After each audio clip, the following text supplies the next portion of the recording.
Hi. officially met. Hi. So that's why. Yes. Sorry, I'm terrible about checking my email. As the EMD, I'm supposed to do it all the time. Oh yeah, they must be like, oh my God, he comes in and he's Ready, you're on. Yeah, I get this many a time. I pull out of my driveway, if I see nobody coming, I pull up. By the time I've made the pull out, I look in my mirror, I get somebody like right on my bumper.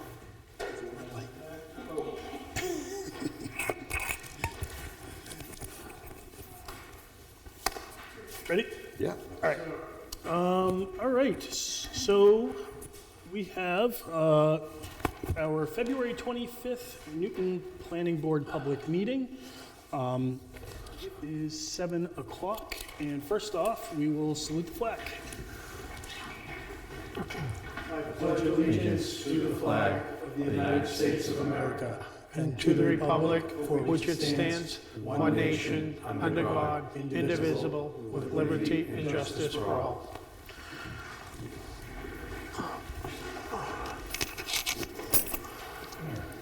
Before we get started here, I will have Mr. Gibbons seated for the excused Mr. Moran.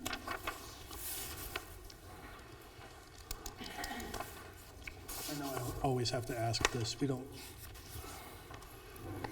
vote anything on that, right? Yep. Okay, so our first order of business tonight for our public hearings, we have a continuation of Michael Montello of Amesbury, Massachusetts, request for a public hearing for a 10-lot subdivision for their property 104 North Main Street, Newton, New Hampshire. The property is referenced as tax map 9, block 1, lot 6.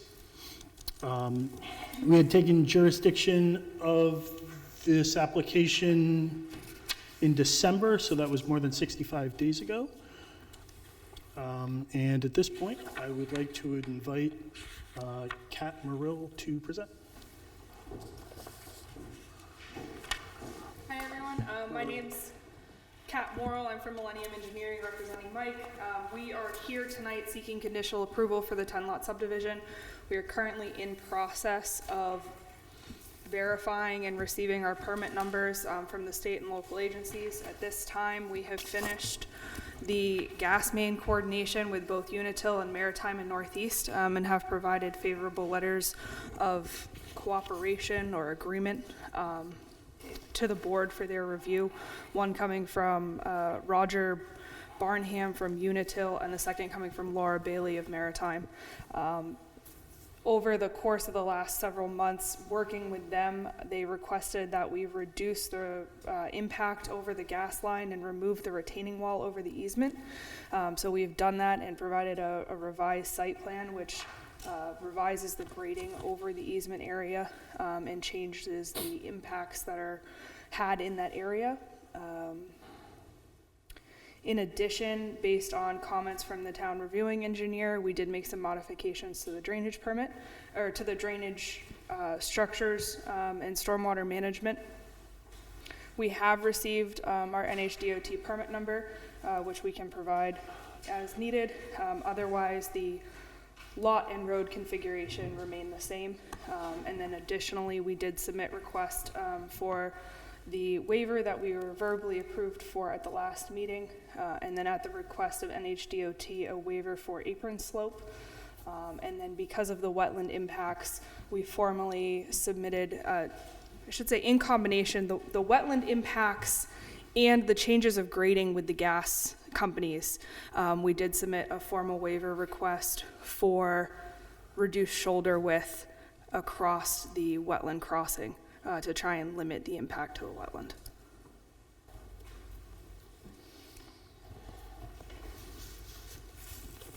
Okay. Thank you. the utility companies, they've already signed off on your updates and stuff? Both gas company has. Unitil Electric currently has it. They're producing the pole plan. They would prefer, because of the wetland impact, that we go overhead until we're through the wetlands, and then if we choose to go underground at that point, they're fine with that. So they're working on that plan at this time. Andy, Yes, Jen. I have a couple of comments, but specifically with the gas line easement, I did get a phone call in the past 24 hours from Roger Barnum with Unitil, and he did want to emphasize that while it seems that some progress has been made with the design, that they have not completely signed off on the proposed plan, and at least the letter that I'm seeing, Kat, that was provided with your submittal last week, isn't a final letter of they are completely satisfied. So I would recommend a condition of any approval just be that a final correspondence from the easement holders that the final design has been satisfied be a condition. Correct. I do understand you may have had conversations since I got that phone call, but just to sort of close all the loops. It's on my list. Andy, I have a couple of other items if you want me to do it now or if you want me to wait. Yeah, please, go ahead. There were a couple of items from the last time that this application was before the board. We had a fairly lengthy discussion about the bee caves that happen to be on this location, and we had a discussion about how to ensure that those caves would continue to be protected. I know there was some design in the submittal that was put in to help mitigate impacts to those beehives, but we had a discussion about whether some fencing could be put up, a deed restriction could be put in the deed on that specific lot to better protect it. And I hadn't seen any specific updates to that, so I did have a question for Kat regarding that, if she wants. Couple other just comments. Mike Vignali did supply an updated letter that does have a couple of things that need to be addressed, so I'd be interested to hear about how they want to address it, but I do think a clean letter could be a condition of approval of this application. All of the waivers that have been received should get noted on the plan. You know, all the standard federal, state, local permits will need to be listed on the plan. And recordable Mylars, monumentation, sort of your standard conditions of approval would be ones that I would recommend. But the one thing of note was really the bee caves, just to sort of see where that had landed. So I think based on the conversation we had last time, the beehive's kind of split between lot 9 and lot 10, so I believe lot 9 and lot 10 will both have the deed restriction when the deeds are drawn. We can add a note either in the general notes that are kind of near the detail sheets, or the general notes that are on the cover making note of that structure. I think it would be great if that was noted on the plan, but also just the language of the deed restriction, the draft language to be provided to your town council, just for a quick review, just to make sure it accomplishes what the intent is. The rest of the deed wouldn't have to be reviewed. Okay.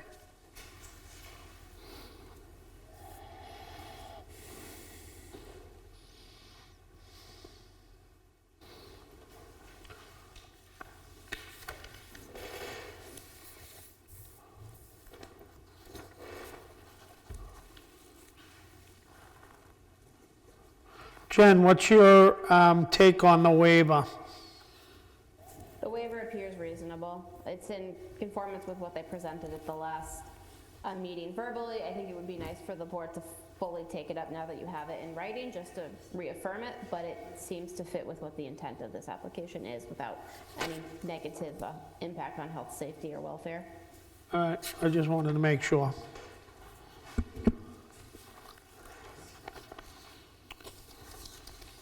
So, Jen, regarding the notes that the town engineer left here, is that something that we should discuss now, or is that something that, you know, essentially will be worked out? I would recommend that Kat, if she can, I know that she didn't get it very long ago, but at least explain how they can address the comments. They don't appear to me as things that can't be a condition of approval to get sort of a clean letter once they've addressed all of Mike's comments. They don't seem at that level, so I don't think it needs to hold up the application, but I would be interested to hear how they plan to address the comments. Sure. Do you want to? I didn't bring a copy of the letter with me. That's one thing that I did not print for myself. Okay. I know that there was a comment about the Fabco structures, and a comment about catch basin placement, the Fabco structures seem to be the one that stand out the most to me. I think a couple things are just some technical. Yeah, the first one here is essentially with the guardrails on, essentially placement on the retaining wall or anchoring into a retaining wall. So I mean, the question here is, if for whatever reason the integrity of that guardrail, as it's meant to take an impact from a vehicle, what would happen to that retaining wall? So I actually have to defer to the manufacturer on that. So this is spec'd with a Shea concrete wall from Shea Concrete, which is in Amesbury, Mass.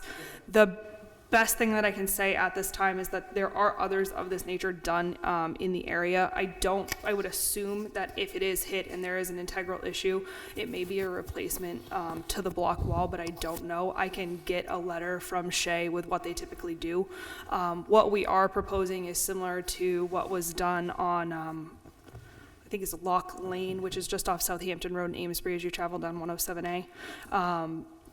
So it's done in the area, but I have to defer to Shea on that one about where and why, because I know that some of this, which is, why 4 foot on center post when standard rails are 12'6", as far as replacement concerns, some of that has to do with how it's anchoring into the block, but that is a question that I can have Shea answer and provide through to Mike at this time. So Shea has other projects that they've anchored onto block walls? Yes. Yeah, it's actually a typical installation that they have. So they use the Recon wall system, and they have a full set of blocks that come preset with the holes in them, so then you're not necessarily drilling through that top block, you're drilling and epoxying into the hole underneath it. So it's a part of their wall system. So they'll give you a design. Right. And I would anticipate that, I haven't seen it, I'm assuming that where we have to have stamp plans with all of our engineers, and this is a larger retaining wall that is being accepted into the town, that we would need stamped wall drawings as well confirming that. So we intend to do Because that. normally with the deflection of guardrail and stuff, you normally don't see it anchored. I've never, in the 38 years I was around doing that, I never seen it anchored onto a block wall like that. Yeah, and so they have options to anchor through the wall and then options to anchor inside of it. Obviously, the difference being the moment calculation of how Right. it turns once it's hit. In this application, we went with through the wall, again, to try and limit those wetland impacts. So I can have Shea get a statement together on what that looks like and what happens and what the process is. Okay, I believe that Jim just handed you a copy of He did. the town engineer's letter. The one other item, most of these are just small technical things, is comment number 8 about the drainage easement. Yes, so we will provide an additional sheet into the plan set. So I talked with Jim when I dropped the plans off on last Thursday. I think the best way forward, because of the size of the lot, is we'll do a sheet to be recorded for the lot layout, and then a sheet to be recorded of the final road and right-of-way, and also what those drainage easements look like coming off that right-of-way, so that those 2 detention basins are accounted for, and it's clean and able to be recorded with Rockingham. As part of the stormwater regulations, which you've noted in your plan already, an as-built is required once the project is finalized. So that's already just compliance with the regulation. That as-built would be required at the end anyway. Right. So. Confirm that everything's in the right places and installed correctly as well, obviously. The other one that stands out to me, so previously in the initial submittal, we had proposed using infiltration trenches along the inside shoulders of the retaining walls. The town engineer didn't like it. I got deeper in with the wall engineers as well, and they were like, no, we really don't want you to do that. And so instead we've proposed catch basins, which have no sump. Thanks to New Hampshire Fish and Game, they do not want sumps because of the turtles, so save the turtles.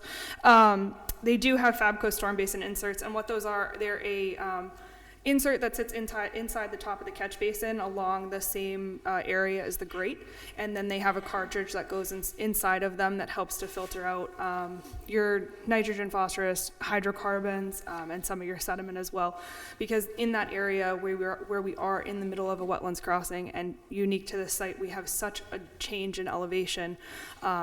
There's no great way that we can come up with to deal with that water, and so that's our way forward. My intent is to call and have a discussion with Mr. Vignal and see what his opinion is for additional or other treatment options that we may be able to do. The Fabco system is typical of Massachusetts. It's not necessarily super in New Hampshire at this point, but it does bring that system in compliance with NHAOT regulations. So we'll work with him there to see what it could be. If the Fabco storm basin is what we go with, I had anticipated that potentially we would be doing, during the transfer of ownership, providing some additional cartridges to the town to allow time for the town to budget for them themselves, and providing some kind of study or supplement with what the cost of that look like and what the system will cost, ultimately, as this is becoming a town road. So with that type of catch basin, the gentleman who resides would be looking at the road to the right of that. He had concerns about more water going into that wetlands because of his property potentially flooding worse than it already does. What exactly would that catch basin do as far as maybe mitigating more water into those wetlands? It doesn't necessarily mitigate the water, it mitigates the nutrients that may otherwise be going into it. As a part of the stormwater calculations, we have to verify that the runoff coming into any given design point is less than what it was previously, and so we're still under that threshold with those two sets of catch basins discharging into that side of the property. Yeah, so Bob, there will still be water because there already is water, but it will not add to the water volume to address partially the neighbor's concern, but also per your subdivision regulations. Right. Okay, I just wanted to make sure.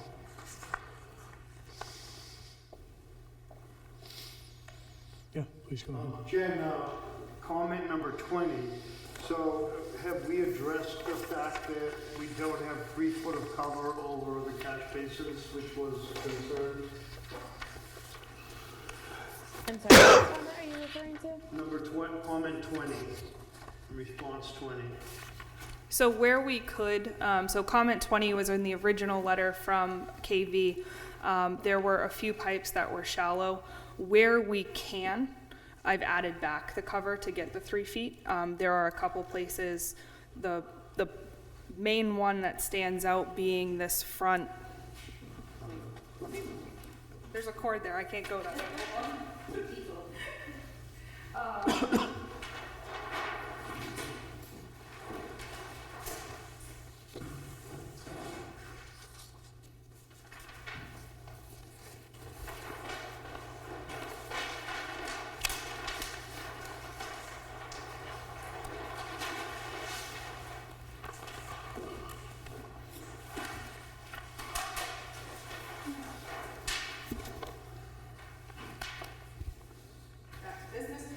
The main one being these front two that are still a little bit shallower than we would like, but they're as deep as we can go because unfortunately we still have to daylight that pipe into the neighboring area. And there's just very flat in that area.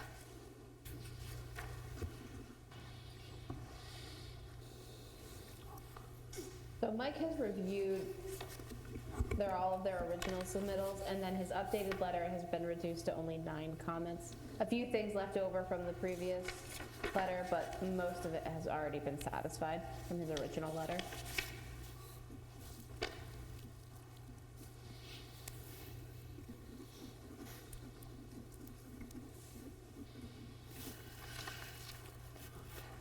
Any other comments or questions? Jen, do you have anything else? Nope, other than you should open it back up to public comment. I obviously can't see who's in the audience tonight. Yep. Yeah, unless you have anything else at this point, I'd like to open it up to the public.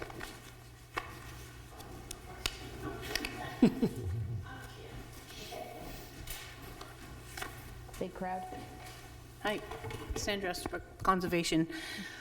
We don't have any of the new file, the new print or whatever, we didn't get a copy of all the new plans, so we're not privy to looking at those yet. So my question is the waiver, what was the waiver you were talking about for? So there's two waivers. The first one that we're talking about is the shape, size, height, location, and use of all existing structures, including wells and septic systems, on site and within 200 feet from the roadway and development be shown. I'm sorry, did I read the wrong? Mr. Eddy, that was granted in November. Right, that's the However, first we asked one. to have it reaffirmed.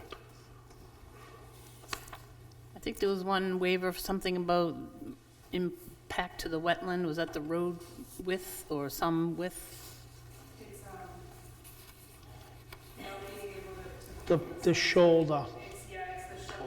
So this is the one that's requiring the service road to have a 4-foot shoulder due to the wetland crossing. Right. So it's the minimum row 50 feet, minimum paved 24, minimum shoulder is 4 feet, max gradient 8%, and then minimum centerline curve radius 150. Okay, so on the plan, it says that it's hopefully going to be a town-accepted road, so that doesn't automatically happen. They have to do it to certain building codes for the town, as a town road, so would that impact that as a town road, if you might want to speak to the road agent about that?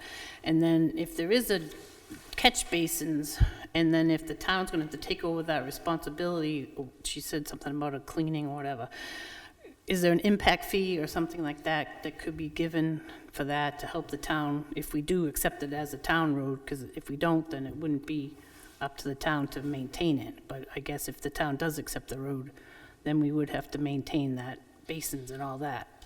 So that's a cost to the town. So maybe, I don't know, impact fee or something like that. And then around the catch basins, possibly if there could be a planting plan to help filter some of the water also, like when they strip it down, you know, can they plant some shrubs or bushes or grasses or something like that to make it more natural to what it used to be now as it looks now? Because it's like a really nice wetland and, you know, corridor for the animals and all that. So it's going to be, what, 1,500 feet, that road? It's going way in. So, and there's some nice property out there. We'd like to really take a site walk there. There might even be some cedar swamps back there. I don't know if, did you say you did your wetland permits with the state? If they're going to go look at that and look at those kind of things? Yeah, so we just have a couple of concerns like that. You want to address that? And did you want me to give a couple comments? Trish, did you want to go? Thanks, Jen. I'm really piggybacking on what Sandy said. Again, Tricia McCarthy, Conservation, for 32 years. And so there's a few things that Sandy and I, along with the Conservation Commission, want to bring everyone's attention to. As of today, when I spoke to the Natural Heritage Bureau, plans were updated on January 30th of 2025. There are no plans updated like that for conservation to access. So we had a problem with that. The only thing we can find, along with the Fish and Game and the Wetlands Bureau, is what is online currently on our website, which is October 25th of 2024. So Conservation has a few issues with this because we couldn't comment on things. We also want to bring everyone's attention to our Newton Ordinance, page 26, RSA 674:55, says the conservation is supposed to be included and get all the reports, and conservation can define or delineate buffers to be different than what we already have. And we think this is very important, and here's why. We have a copy of our prime wetlands report. And on this particular area, it says the presence of 5 different cover types and existence of several islands within this wetland complex enable this wetland to have a good rating for wildlife habitat, the visual and aesthetic quality. The thick Atlantic white cedar stands may provide some deer wintering areas. This unique plant community may provide habitat for threatened or endangered plant and wildlife species. It is an important wetland to the town of Newton because of its size and so far undisturbed nature and unique natural heritage. So what we're concerned with, obviously we're not going to prevent somebody from doing what they want to do. Conservation definitely needs to be involved. We need the soil test, we need a site walk. We may recommend to you as the planning board to define buffer areas different. We have the right to do that, different than what we already have in our ordinance. So there's a lot of things going on here that unfortunately we haven't been involved with. And that's why Sandy and I here, the rest of conservation couldn't make it, otherwise you would have had a quorum. So that we can figure out how to move forward, not stop them from doing what they're doing certainly, but let's do it correctly. As of 5:30 today, I talked to the road agent. There will be no waiver on width of road. As far as shoulders, that's going to have to be his decision. He also does not have an updated set of plans, although I showed him the stuff from October 25th of 2024. So I'm just tossing this out there so that you are, fully understand everything that's going on, and in some points, the lack of information that we have at our access. Thanks, Jen. Thank you, Chairman. It's the same date that our plans are. Andy, do you want me to respond to a couple of things? I'm sorry, go ahead, Jen. I don't want to interrupt someone who has a comment that's there. If folks No, that's it. It's just me. Okay. So regarding road design, the road is designed to town standards. They are asking for a waiver for the shoulders to reduce wetland impact. So that is up to the board about whether to grant or not. It doesn't seem to have a negative impact. The town engineer has also reviewed that. So the town, should the application be submitted as a town road, it would still satisfy the maintenance requirements for acceptance of the town.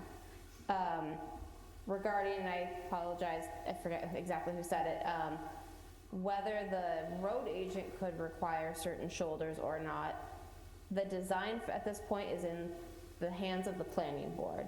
The ultimate driveway permit or curb cut would come from DOT because North Main Street is a state road.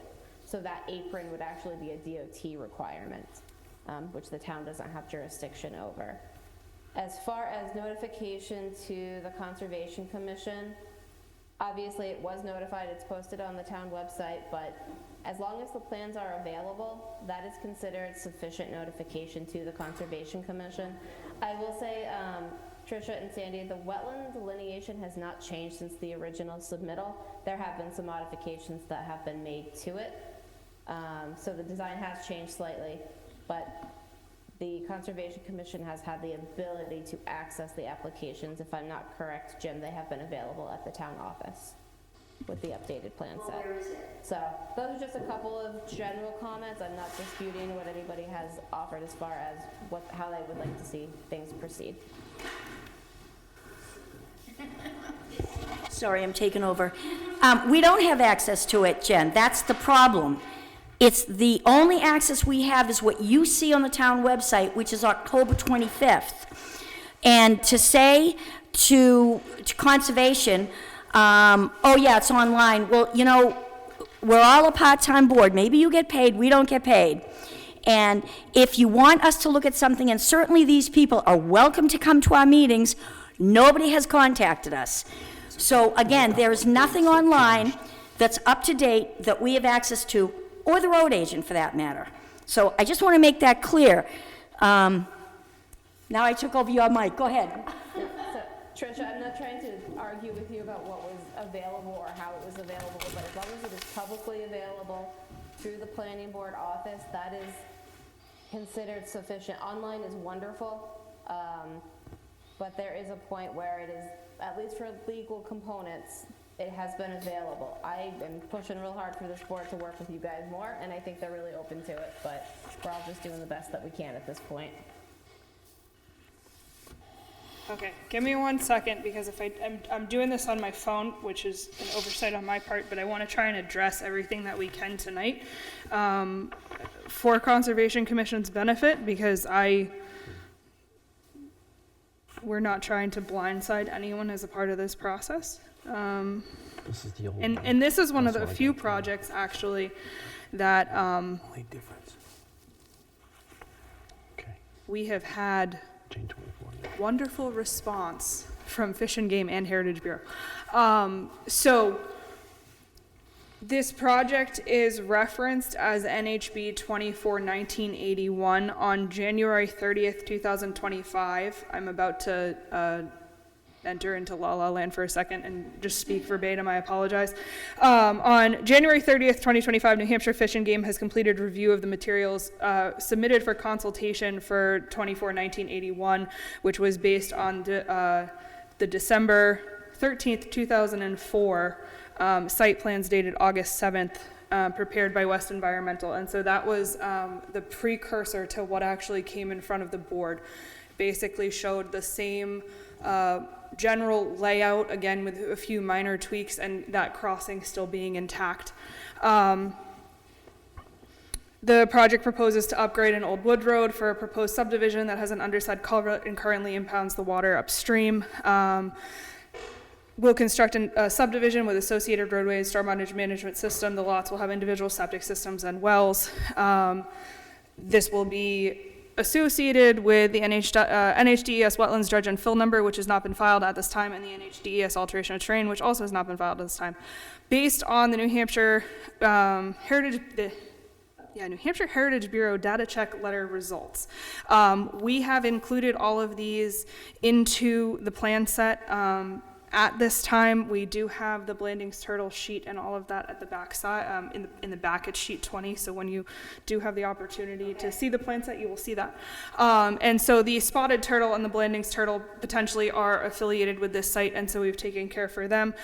We've been given the search and sweep and kind of that verbatim red line statement that you may have seen Fish and Game give. So we do have that from Fish and Game. We also received the other side of the Heritage Bureau review, which deals with the flora, and that is the Small World Pagonia, and there's one other plant community that may be affiliated.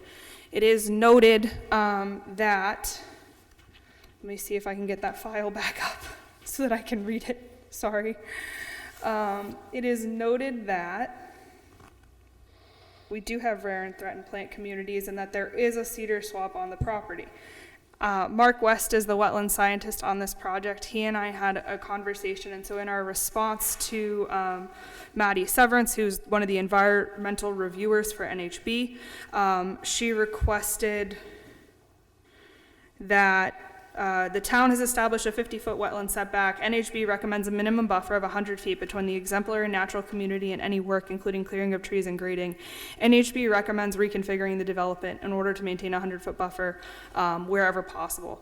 Based on our conversations with Mark West, the Atlantic cedar swamp affects the rear portion of the lot out by what will be known as lots 5 and 6. Again, there's a cord there.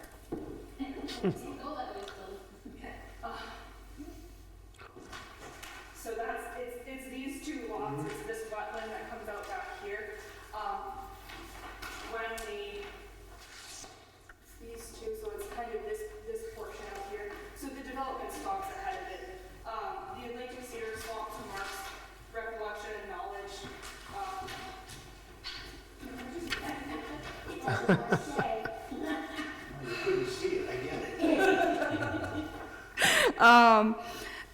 To Mark's recollection and walking, the cedar swamp is approximately 50 feet interior of the actual forested wetland line, so it's inside of that.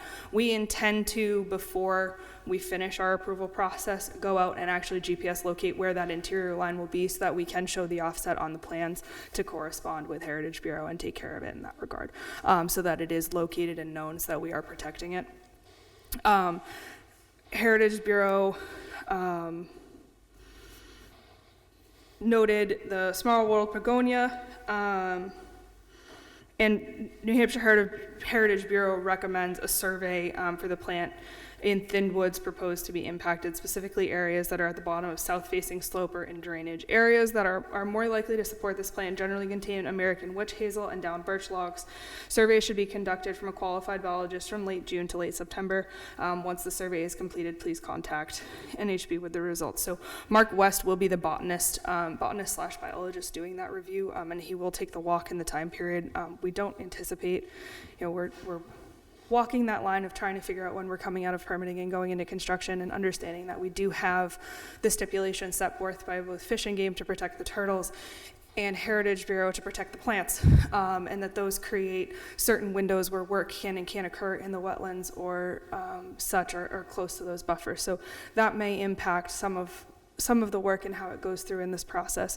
Our main goal when we come out of permitting in here is to help Mike get the road in and get started. So we'll be compliant, obviously, with everything that's set before us for that initial wetland crossing. And then once we're in the upland, we'll have a little bit more wiggle room to be able to do some of this work, because we'll be outside of those areas that are considered habitats. So if we could have our conservation committee notified when the botanist is going to be there, making their walkthroughs and all of that, so that they can be afforded the opportunity to maybe walk with the botanist, that would be great. Jim, can you make sure conservation gets them, or do I need to handle that, the plan set? Do I need to coordinate to make sure they get plans? Or do you do that? How do we handle that?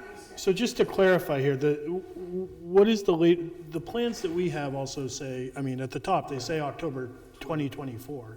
Is that the one that should be the one that's available online? So they say October 24 in the headline, and then we have a revision block in the bottom corner. Right. Right, and so we have, The original plans are still available online. Yeah. The changes are to things like roadways and what have you. Trish, yeah. Right. I didn't have a chance to put that up, but I did put a set of the Take 'em and 11 keep by 'em. 13s down at Conservation's mailbox. Okay. Bob, just so you know, even if. So your latest revisions are February, 212? 212 or 220, Yeah, whatever. 21225, yeah. I gave Tricia my set, she's all set.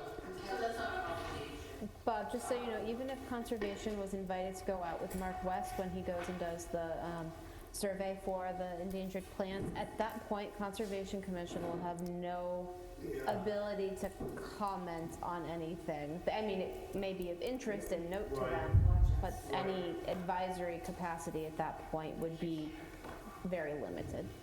So what would be the solution to that? They do a site visit prior to that, or? So really, Conservation Commission will get to comment on all wetlands permitting, because that's under state law. They're allowed to have an advisory committee, advisory comments. They're allowed to advise the planning board during this process, which they have commented at the previous hearings and also tonight. So there are things that you could do, but at this point, that's sort of the level the Conservation Commission has input on, is the state wetlands permit and the subdivision. Gotcha.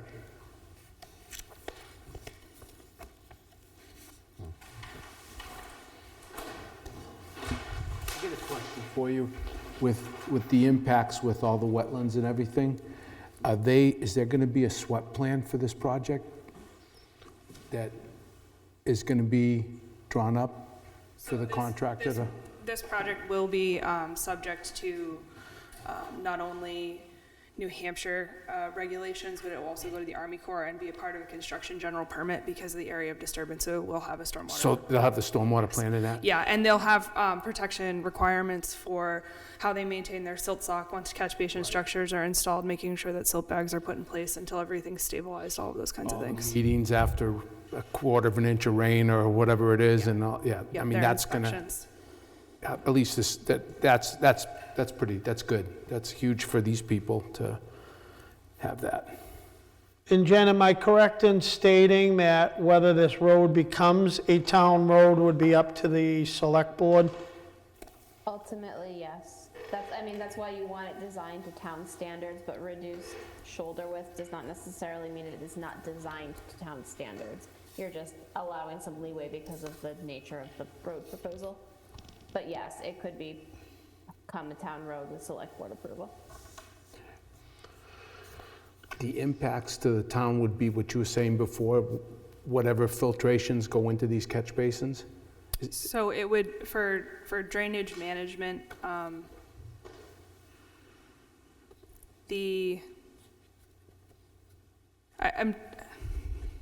I'm thinking out loud for a moment. The catch basin, the first 4 catch basins to the site, catch basins 1 through 4, those are going to have those Fabco structures in them. They're going to be in the town right of way and on town property. The individual detention basins, the town will have rights to access and maintain them, and I believe that becomes the town's responsibility, but I would need to look further into that to confirm it. I haven't had a situation where the structures are on town property, but the detention basins are on private property yet, in my journey through engineering, so I just need to confer with someone at the office on that. The catch basins in the front that would have those Fabcos in, those would be town maintained. So I would assume that anywhere in Newton that has catch basins or other structures like that, you probably have a budget line item for silt management and that type of thing, sedimentation management. So you're just talking cleaning out structures as they're needed. Right. There's no other, I just wasn't sure, I've never seen these before, I just didn't know what. The cartridge system, they do, they require as they get loaded with the nutrients to be changed out. I believe it's typically done once a year. So that would be something that would be a town cost. And like I said, we can provide cartridge costs and that kind of thing. If there's an impact, the fee that gets assigned or that type, then we can go from there. And potentially when we have the conversation with Mike, we may be able to swap those out for something that's more favorable and has less management associated with it. Do you have like a ballpark figure on the maintenance annually for that? I don't. I asked for it and I have not received it back from the supplier. So would you be willing to post a bond to pay for that for, say, 10 years out? We'd be able to set a bond, put it in place to be able to take care of those with the new filters? I would be willing to pay for the first, I would be willing to discuss with Mike.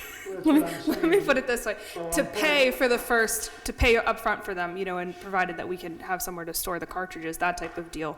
Maybe not necessarily post a bond, because at that point, I don't know, at that point, presumably the town will have ownership of the road. Presumably. The And town. even if the town owns the road, the town doesn't feel that it's going to want to pay for it. Right. As a selectman, I'm telling you. Right. I would opt to discuss posting a bond for 10 years to pay for that. If you catch what I'm saying. What does that, A 10-year bond, and we could talk with, you could bounce it off the town engineer, I never say his last name correctly, what the appropriate fees would be, and then you could plan it for that 10 years, so that bond would be in place, so that each year, the town would be able to withdraw the money from that bond in order to pay for the maintenance of those. yeah, in my. Because the town is, I'm telling you right now, the town's not gonna accept the road and then start paying money for it.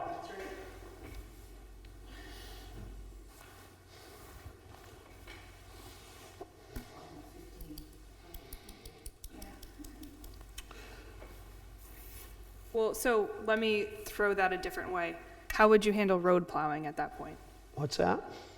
How would you handle like snow plowing and that type of deal? That wouldn't be put by bond. No, that would end up becoming part of the town. Right. We don't plow it until it's town accepted.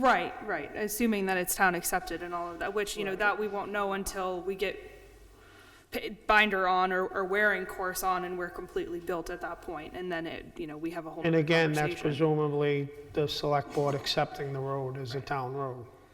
And then once the road's accepted by the town, then they would receive their bond back? No, the bond would stay in place to pay for the maintenance of those. But again, the town's not going to accept the road and then start maintaining it and then taking care of everything else that was put in place. Right. So Bob, the maintenance of the road, once it becomes the town road, is the town's responsibility legally. So that's why you want the road and the drainage structures to be built to the town standards, so that you are minimizing the future cost to the town. You don't want to fix something that's broken.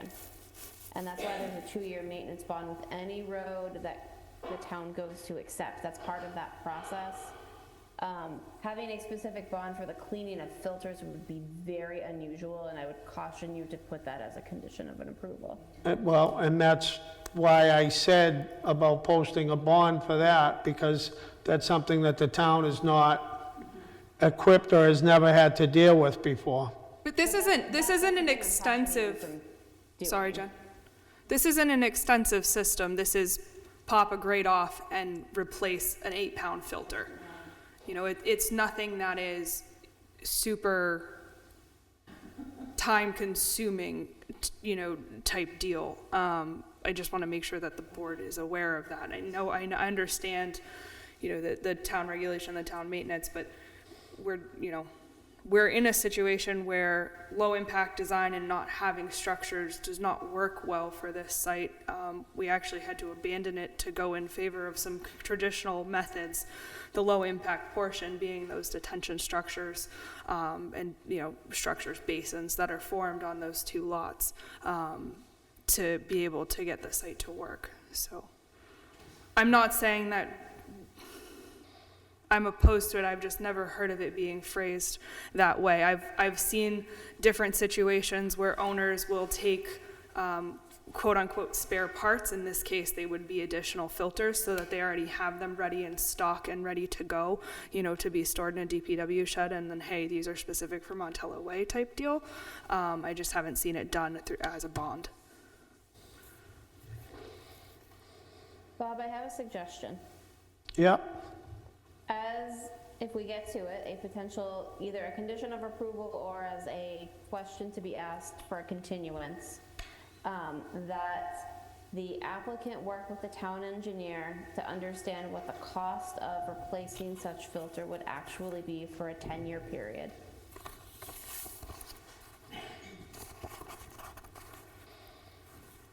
I'm not qualified to tell you what that cost would be, or if they're able to come up with an alternative where there is no filter involved, Right. then that would also satisfy. Right, that was kind of my question of, okay, let's say that, this does not work. What is Plan B or potentially C? Right. So at this point, my intention is to have a conversation with Mike and see what he may have in his arsenal of different ideas that would fit this. We then also can look at what the state standards are for how much we're treating versus how much we're not, and see if we're under the applicable threshold, and potentially at that point remove those structures. And that's a conversation that we'll have with the AOT reviewer once they get assigned as well. So that's kind of part of that final permitting process, is to make sure that we have something that the town's going to, you know, be able to maintain and work with, and is cost effective for both the owner and the town. And at this point, you know, we had looked at doing, you know, the Storm Tech ADS chamber systems. We already have on this project an ADS storm Caltech CDS unit, which is a type of stormwater structure that basically spins the water around before it transfers out, and that helps with some of that sedimentation and that type of treatment. Again, the hardship here with this particular section of the road being down in this retaining wall area is twofold. You know, we're in the wetland, so we're limited on what we can impact and how much we want to directly impact a wetland with runoff that's not treated or partially treated. And two, that, you know, through our conversations with the gas company, we actually reduced the slope of the road from the point where we enter the site through over their easement to help with their cover requirements. And so that also removes some options for what we could do with stormwater. So we're trying to get something that works and make sure that it works for everybody involved and is on the easier side to maintain, you know, knowing that we're seeking or going to be seeking town acceptance at the end of this construction process. You probably have the answer to this. How long does it typically take for the town to accept a road? Well, they would come before the select board. The road agent would be there. He would have had access to everything as far as the road conditions and how they were built and the requirements that were met when it was done. There is the town guidelines that are set in place. And I can tell you right now that the road agent, if the road is not set to the town's expectations, he's going to make a recommendation that the town does not accept the road as a town road. Huh? At the end? Yes. What would that be, a year, 2 years? It depends on when it's all said and done, and then they come to the select board when they want to transfer the ownership of the road to the town. Gotcha. Now, how do we address conservation concerns about plantings? She already addressed that. Their permits that she got are gonna stay. Okay. That's, We can make comments on that one. yeah, we have conditions that we can, So you guys are okay with everything as it is? You're okay? We haven't seen the plans. Do you want me to get up and speak? Okay. So.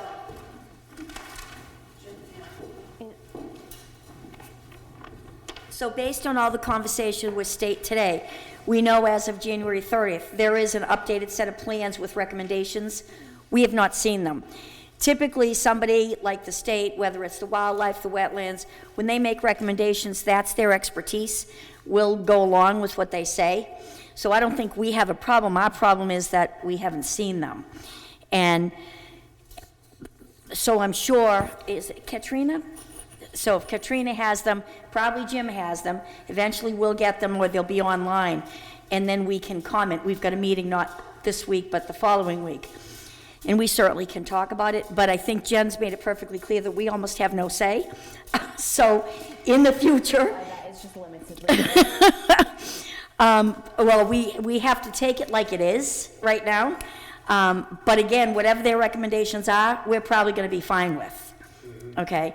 And in answer to, Jim, to your question on roads, and Bob answered it pretty well, when it finally comes around to get accepted, what happens is the selectmen are going to ask Mike Pavero or whoever the road agent is, what does it cost to maintain that road? We all live in town. We all know what the budget is about. So he will look at that cost to maintain that road and tell the selectmen. And then when we do the budgets, it would have to be added on. So that's how they determine how much is this going to cost for us actually to do this. Keep in mind, we have one road crew guy. Okay? Thanks. Thank you. So I have two things. One, you're looking for, in accordance with the waiver granted on November 26, 2024, you're hereby formalizing the request by submitting it in writing.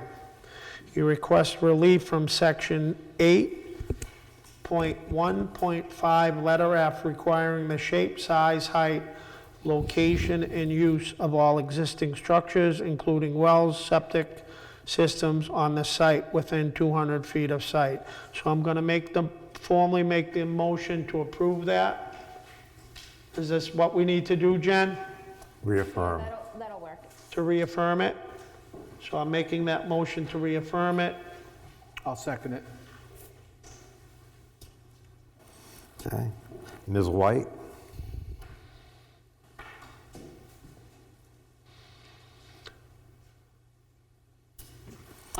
Sorry. That's okay, thank you. Mr. Ryan? Aye. Mr. Marshall? Aye. Mr. Gibbons? Aye. Mr. Papachristos? Aye. And Mr. Eddy? Aye. That's unanimous. And now I'm going to make the motion that they have requested a waiver from Apex B, Section 2.4, which requires the local service roads to have a 4-foot shoulder due to the wetland crossing at Montello Way has a foot shoulder on either lane to allow for some separation between the rear of the retaining wall and the edge of the traveled way. This reduces the wetland impact of the area and only affects the roadway throughout the wetland crossing. The remainder of Montello Way, both before and after the crossing, has a 24-foot lane with a 4-foot shoulder on either side. So I'm going to make the motion to approve that waiver. Second. So, well, just before we do that real quick, so we have the conditions on. Seconded, so it's for discussion. That was Mr. Ryan. Go ahead. Go ahead. Go ahead. No, I was just gonna say, do we want to list out the conditions that we have for this, that we had Oh, discussed? this is just. Well, this is just for the waiver for right now. All right, fair enough. So this is what's critical, like you were just saying, that the guardrail can be mounted on the wall, because you only have a foot? Right. Gotcha. And again, that's to reduce the overall wetland impact, because if we were to mount in front, that would be an additional, it's 3 feet from the face of the wall. So you'd have a 12-foot lane, the full 4-foot shoulder, and then an additional 2 feet of impact beyond that of the wall width itself. There's just probably not enough room for standard guardrail with the deflection and stuff, right? Right. Yeah. And then Shea Concrete gives you the engineered, the specs on Right. that. Between Shea and then somebody who, is better at deflection and guardrails than I am. Right.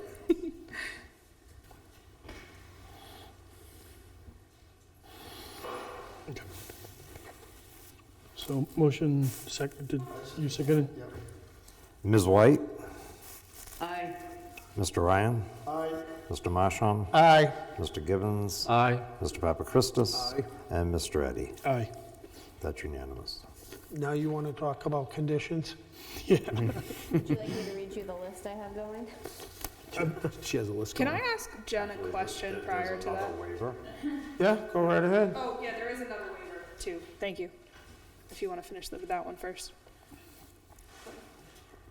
The other waiver is from Appendix B, Road Design Standards and Criteria, 1.7, and that is except where it is impractical because of the character of the land, street shall intersect so that 75 feet of the intersection, the street lines are at right angles and the grade at 100 feet of the intersection does not exceed 1%. No structure or planting shall impair corner visibility.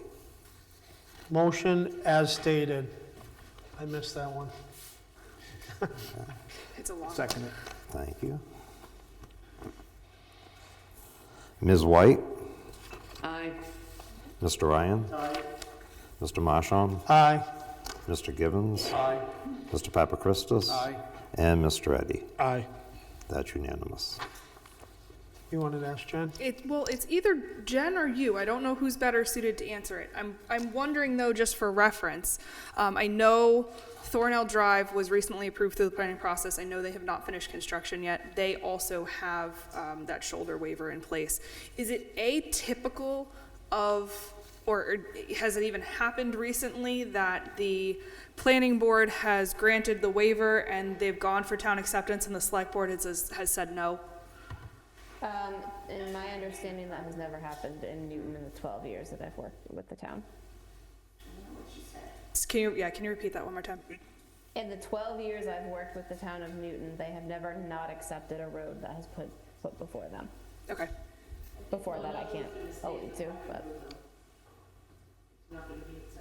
Okay. I thought I had read on their plans that one was to be is intended to be accepted as a town road. Maybe not. Yes, it was. It was, okay. It is, I should say, not was, is. Okay. It hasn't. They haven't come before the select board I know yet. they're still building, from what I Right. recall. They're still finishing their build-out. I just was wondering, just for point of reference, that's all. There's Sorry. it has a similar waiver and it needs to go before the select board. Right, Correct. okay. That's my question. Thank you. Can I ask a general question? Go ahead.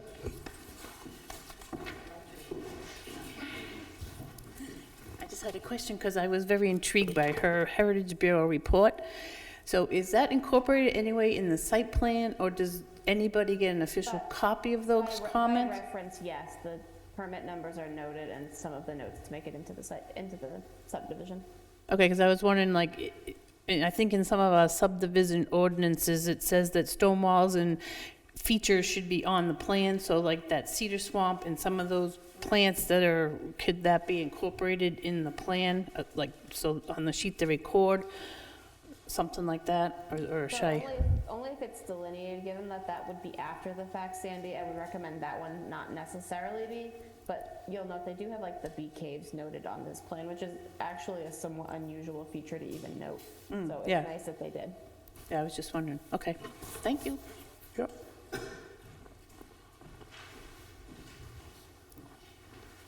Andy, would you like me to read the conditions I have? I have them written on a couple different pages, so please.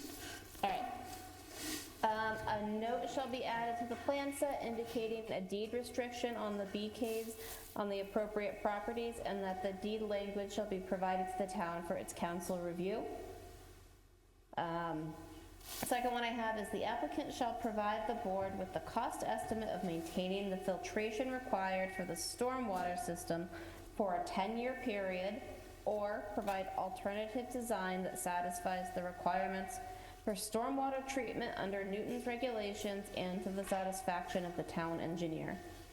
I know that was very lengthy, but the intent was to address our previous conversation. Number 3 is that all waivers shall be noted on the plan. Number 4, all town engineer's comments have been satisfied, and a letter stating such has been provided to the town. Number 5, a drainage easement has been drafted and has been reviewed by town council. And number 6, all federal, state, and local permits have been obtained and are noted on the plan set. Number 7, a letter from the gas line easement holder is provided indicating that the proposed design for the roadway is to their satisfaction. 3, a recordable Mylar with wet signed copies is provided to the town. I think I'm actually on 9. Mylars have all professional stamps, and 5, all bound points are set. And didn't we ask for some language to protect the beehive or something? Yeah, I was gonna, It's in the beehive deed protection. restricting to Yeah, protect the what I said beehive. was a note shall be added to the plan set indicating a deed restriction on the bee caves, and the deed language shall be provided to the town for its council review. And you said a clean letter from the town engineer, right? Yep. Yes. What about addressing Vignali's comments? Correct. Yep, that's all though, yeah. The one thing is that they need to post a performance guarantee in a set amount to cover the roadway completion.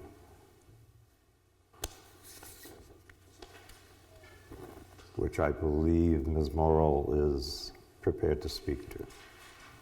Do we know how much it is? Is that what you're speaking to? So what, I asked Jim yesterday what the kind of standard practice is for this one, and so what we'll do is we'll provide an in-house estimate of road construction costs, and then send that to the town engineer, and between the two of us decide on a bond amount based off of that. It appeared that, like, for reference, we used Thornell, so their bond amount was 30,000. I would say that's probably roughly like 10% bond. So we'll determine that with the town engineer and then provide the complete number based on what it is. We just didn't have enough time today to complete the road estimate. Okay. So for the condition, essentially to be decided between the town engineer and What I would honestly recommend is when I'm writing up the notice of decision, I will speak to Ms. Morrell. The one for Bell's Way, which is around the corner off of, that was 35,000 and some change. This is a bit longer road, so it's going to take a little bit more. But what I can do is Ms. Morrell can send me their estimate. I will run it past the town engineer, and if the town engineer agrees, I will use that number in the notice of decision. Yeah, that's fine. Sounds good to me. Yeah.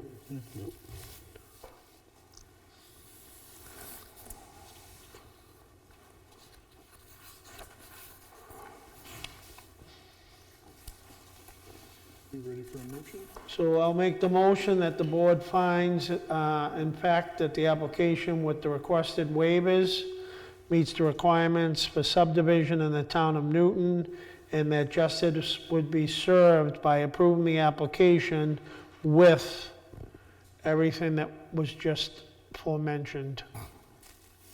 I'll second it. Thank you.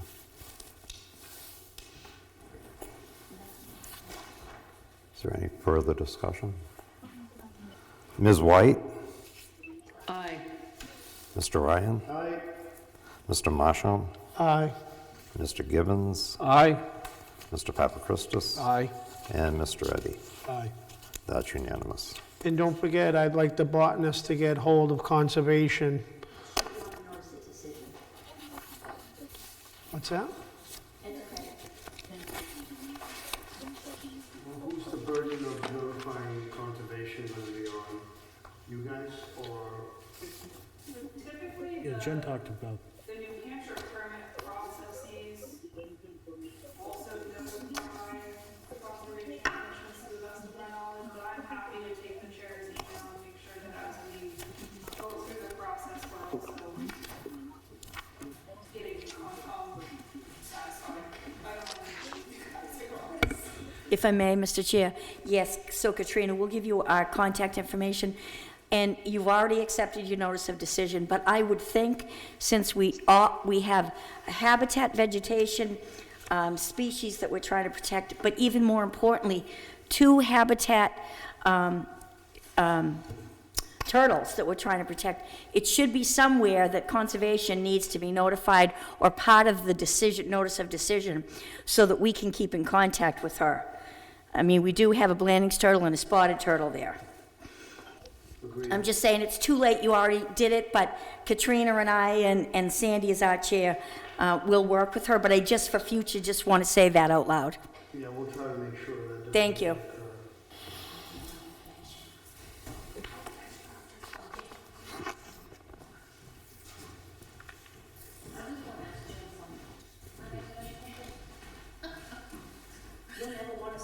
Hi, Jen, are you still there, Jen? So with her comment from conservation, so our place to comment maybe would be on the dredge and fill permit and the alteration of terrain permit? Would that be our best spot? Yes. Okay. And I definitely do listen to conservation commissions. Outside of this application, I do think it would be nice for the planning board to better incorporate Conservation Commission comments into some of your water resources regulations, and we did do that with part of the Aquifer Protection District update that is going to town meeting next week, or in 2 weeks. Yeah. So, just to clarify that. Okay, thank you. So,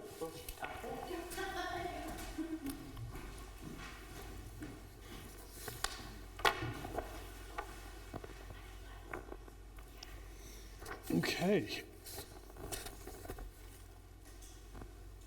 I think the only thing left here, now that that has been approved, is our acceptance of the meeting minutes for our last meeting.